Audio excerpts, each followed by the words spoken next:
Sziasztok! Ma megnézzük, hogy a családi költségvetés tervezése során milyen jellemző hibák fordulnak elő. A családi költségvetésről, annak fontosságáról már készült egy videó, ezt itt tudod elérni. A költségvetés tervező módszerek pedig abban segítenek téged, hogy a lehető legkevesebb oktatóval kelljen szembenézned. Az erről készült videót pedig itt éred el. A családi költségvetésről szóló videóban már volt arról szó, hogy van néhány hiba lehetőség, amikre mindenképpen célszerű a siker érdekében figyelned. Most ezeket nézzük meg, kibővítve és körüljárva. Lehet, hogy számodra hosszúnak tűnik a lista, és ez olyan érzést kelt benned, hogy bele se fogsz, mert már így is túl sok, de ezeknek a hibáknak döntő többségében két forrása van. Ezek a felsorolt hibák pedig ennek a két iránynak a különböző megjelenési formái. Ha ezeket figyeled, akkor már sokkal könnyebb a dolgod. Az egyik forrás, amikor az arany középúttól eltérsz, és valahol akár csak véletlenül is, de kibillensz az egyensúlyból. A másik forrás, amikor nincs elegendő ismereted, emiatt pontatlanul tervezel. Azaz valamely élethelyzetedre nincs megfelelő rálátásod, nem kezeled azt kellően tudatosan.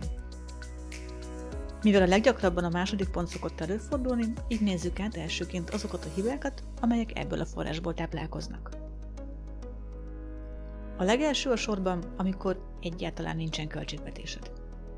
Lehet, hogy most még szalad a szakér, vagy ha nem is, akkor sem jut eszedbe, hogy költségvetést készíts.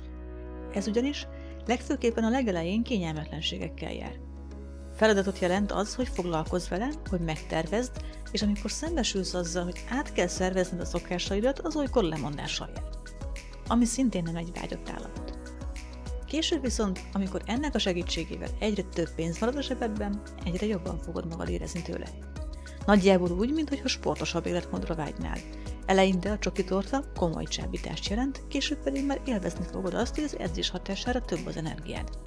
Mivel a költségvetést te saját magadnak a saját prioritásaid alapján tervezed meg, így a te kezedben van az irányítás lehetősége is. A második a sorban, amikor nem ismered a kiadásaidat. Azt ugyan tudod, hogy költesz rezsire, meg élelemre, meg olykor ruhákra is, de ennél mélyebben nem tud megbontani. Azt pedig pláne nem tudod, hogy egy-egy irány nagyságrendileg mekkora összeget emészt fel. Ekkor hiába terveznél bármit, az legfeljebb hasraütésszerű módon történne meg. A harmadik hiba, amikor nem tervezel a kis összegű kiadásokkal. Ebbe a hibába sokkal könnyebb beleesni, mint azt gondolnád. Elvégre, hogyha nem vagy könyvelő, akkor könnyen mondhatod azt, hogy kicsire nem adunk, nehogy már az a pár száz forint ne férjen bele. Ha pároddal mind a ketten ugyanígy gondolkodtak, és ezt nap mint nap így is élitek, az éves szinten nagyon könnyen több százezeres olyan kiadáshoz vezet, ami nem volt betervezve, és amiről nem is tudtak semmit. A következő hiba, amikor a költségvetésedet arra használod, hogy a már elköltött pénzeket dokumentáld. A költségvetés készítés mindig proaktív, azaz egy adott időszak elején készül, nem pedig utólag. Szükséges ugyan, hogy nyomon kövesd a kiadásaidat, ezáltal felírj minden kiadott forintot, de ez nem a tervezés, hanem az a rész, amikor ellenőrzöd saját magadat. Ha ezt a módszert csak arra használod, hogy felírod az elköltött forintokat, az nagyjából olyan, mintha célba lőnél, de a köröket mindig a lövés után rajzolnád fel. Megfelelően tervezve akár az éven túli célokra is tudsz tartalékolni, ha pedig csak felírod a kiadásaidat, akkor komoly fejtörést okozhat, hogy miből fizess ki egy olyan tételt, amely amúgy lehet, hogy könnyen menne. A sorban a következő buktató, amikor nem igazítod az aktuális hónaphoz költségvetésed.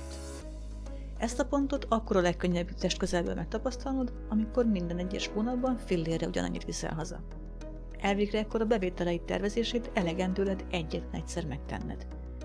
A kiadásokkal viszont más a helyzet, ha megnézed a saját vásárlásaidat, illetve más pénzköltési szokásaidat, akkor láthatod, hogy nincs két egyforma hónap. Lehetnek olyan tételek, amelyek borítják az egyensúlyt, és ami miatt mindenképpen oda kell figyelni, hogy még a legelején elcsípd őket. Olyanokra gondolok, mint például azok, amelyekre mégis többet költöttél, mint amit eredetileg szántál volna. Vagy példa lehet erre a nem tervezett kiadások közül néhány, esetleg annyira ritkán előforduló tételek, amikre nem is feltétlenül gondolsz. Komoly hiba, hogyha nincsen vésztartalékod. Vésztartalékról már láthattál korábban egy videót, ezt itt tudod elérni. Ennek hiánya egy darabig nem fog feltűnni, elvégre normál esetben pont a vésztartalék lesz az, amihez nem nyúlsz hozzá. Amikor viszont baj van, konkrétan valamilyen vészhelyzet van, akkor jön elő, hogy tudsz-e bármire támaszkodni. Mivel itt egy olyan összegről beszélünk, amely szükség esetén akkor is biztonsággal eltart téged, akár egy egész éven át, hogyha semmilyen bevételed nincsen, láthatod, hogy ez nem filléres tétel. Ennek a felépítése pedig csak és kizárólag tervezés útján valósul meg, a szél nem fújja össze magától. A következő problémás pont, amikor nem tervezel hosszabb távra. Ez a hiba mind a két forráshoz besorolható, függően attól, hogy mi a fő ok. Ha könnyebbnek érzed Pató Pál úr módjára későbbre tenni az ezzel való foglalkozást, akkor ez bizony az a kategória, amikor az aranyközéputtól eltértél, és túlságosan nagy hangsúlyt adtál a jelen pillanatnak. A leggyakrabban viszont a kevésbé tudatos tervezés eredménye, amikor csak egy hónapot nézel, és annak a feladatait igyekszel végrehajtani. Úgy, ahogy egy nagy gödröt sem ugrasz át több kicsi ugrással, itt is célszerű a költségvetés tervezést egy hosszabb időtávval indítani, és utána bontani havi szintre. Így biztos, hogy nem maradnak ki azok a kiadások, amelyek sokba kerülhetnek, de szerencsére évente csak néhányszor, nem pedig havonta jelentkeznek. Tervezd bele a havi kiadások közé ezek időarányos részét, így mire fizetned kell, már össze is gyűlik a szükséges tőke. Ilyenek lehetnek például azok a biztosításaid, amelyeket nem havonta fizetsz, de biztos vagyok benne, hogy akár az autóval, akár a gyermek iskoláztatásával kapcsolatban is tudsz ebben a témakörben mondani kiadásokat. A következő tervezési hiba, amikor nincsen kifejezetten hosszú távú befektetésed. Szintén sorolható mind a két forráshoz attól függően, hogy mi a fő motiváció. Ezek azok a kiadások, amelyek biztosan megjelennek az életedben, viszont nagyon könnyű azt mondani rájuk, hogy majd. Kifejezetten a hosszú távú célok között lehetnek akár a tervezett lakáscsere költségei, a nyugdíjvagyon fölépítése, de akár a gyermekekkel kapcsolatos nagyobb kiadások is. A pénznek időre van szüksége ahhoz, hogy dolgozni tudjon. Ha ezekre a tételekre nem gondolsz, akkor egyrészt neked kell ott és akkor a lehetetlent teljesíteni, másrészt pedig a kamatos kamat emelő hatásáról mondtál le ezzel. Az eddigiekből láthattad, hogy egyetlen pici tényező is milyen nagy hatással lehet az életedre. A tervezés során ezeket most már mind ki tudod szűrni. Ennek megkönnyítésére használhatod a Silver Moon oldalán található tervezőt, ennek linkjét a leírásban találod meg. Folytatásként nézzük meg azokat a hiba lehetőségeket, amelyeknek általában a fő oka az, hogy valamilyen irányban kibillent az egyensúly. Az első ilyen, amikor nincs prioritásod. Itt már tudod, hogy milyen összegeket kellene az egyes tételekre elkülönítened, és ezek életszerűek is. Csak épp nem azon az úton valósul meg, mint ahogy neked megfelelő lenne. Az egész költségvetés tervezésnek akkor van értelme, ha ennek segítségével azok a dolgok valósulnak meg az életedben, amik a te számodra fontosak. Optimális esetben betervezed a nagyon fontosat, és azoknál a tételeknél gondolkodsz csak a megvalósuláson, amik nélkül könnyű élned. Bár a pénzt különböző módon oszthatod be, de ennek jó esetben mindig az a vége, hogy a te stabilitásodat és a céljaidat szolgálja.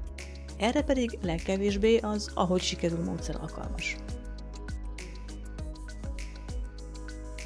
Ennek a csoportnak a második tagja, amikor összekevered a vágyaidat a szükségleteiddel. Van, amire a létfenntartásod, a munkád vagy bármi más miatt elengedhetetlen szükséged van. Például szükséged van az évszaknak megfelelő ruhákra, meg cipőkre. Ez idáig szükséglet, amit ennek megfelelően tervezel. Ha az egyensúly megbomlik, és a 42. pár cipőre is szükségletként tekintesz, akkor ne csodálkozz azon, hogyha ez a költségvetésedben is lyukat fog ütni. A sorban a következő hiba, amikor nem fordítasz semennyit sem saját magadra. Van az a helyzet, amikor tényleg nagyon be kell osztani a pénzt. Ekkor, hogyha ebből a szituációból ki szeretnél keveredni, akkor tényleg nincsen más reális alternatíva, mint eltekinteni az apró jutalmaktól, a szórakozástól vagy egy bármi más, nem létszükségleti kiadásoktól. Ettől a helyzettől eltekintve, ha annyira szorosra húzod a nadrágszíjat, hogy saját magadra sem jut soha semmi, akkor az előbb-utóbb visszaüt. Vagy megundorodsz az egésztől, vagy az egészségeden üt vissza a túlterheltség, esetleg a túlzásba vitt fogyókúrák folási rohamaihoz hasonlóan, itt is vásárlási rohamokkal rombolod le azt, amit sok-sok munkával összeraktál. Ebben a helyzetben iktasd be egy kis lazítást. Adj valamilyen jutalmat önmagadnak.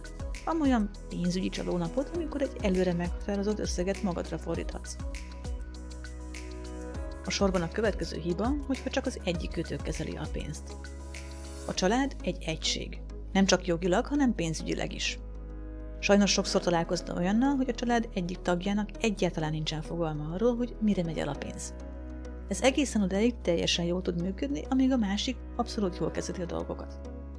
Ez viszont sok minden keresztbe húzhatja, a vállástól kezdve halálesetig bármi. Ekkor jellemző az, hogy a tapasztalatokkal nem rendelkező fél azt sem tudja, melyik fiók környékén keresse a szerződéseket, valamint az sem, hogy egyáltalán mit kellene keresnie. Az összeállítást a nem dolgoztott csapatban hibájával zárjuk. Ez hasonlít arra, amikor csak egyikőtől kezeli a pénzt, annyi különbséggel, hogy itt egy módszert csak az egyikőtől használ, de amúgy mindenki a maga feje után megy. Ha az egyikőtök elszórja azt, mint a másik tartalékolt és beosztott, az nem csak költségvetési hiba, hanem nagyon sok vita forrása. Első olvasatra lehet, hogy soknak tűnik ez a lista, de tekintettel arra, hogy segítségedre van sok-sok megoldás, és ezeknek a felsorolt hibáknak amúgy is jellemzően két kiváltó fő oka volt, biztosra veszem, hogy számodra is fog menni ezek áthitalása.